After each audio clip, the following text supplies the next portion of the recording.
Mənim ən çox diqqətimi cəlb edən məsələ bizə möcüzə kimi təqdim edilən anlayışın əslində olmadığı fikrinə gəldi. Məsələn, nə idi möcüzə? İsa peyğəmbər güya quş düzəltdi, üfürdü, uçdu. Musa ağacla suya vurdu, dəniz yarıldı. Güya qarışqa Süleymanla danışdı. Baxırsınız ki, qardaş, bunların kökünə getdikcə bunlar bizə sonradan uydurulan nağıllardır. Hər şey bir dənə söz tapır. Bununla nə edək? Heç nə. Bundan nə vaxt apar, qoy işi ilə məşğul olsun.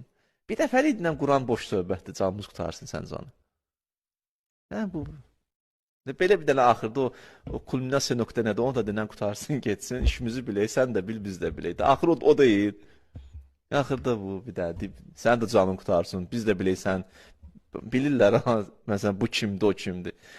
Bir dənə də belə rahat, belə dinən qutardı, get.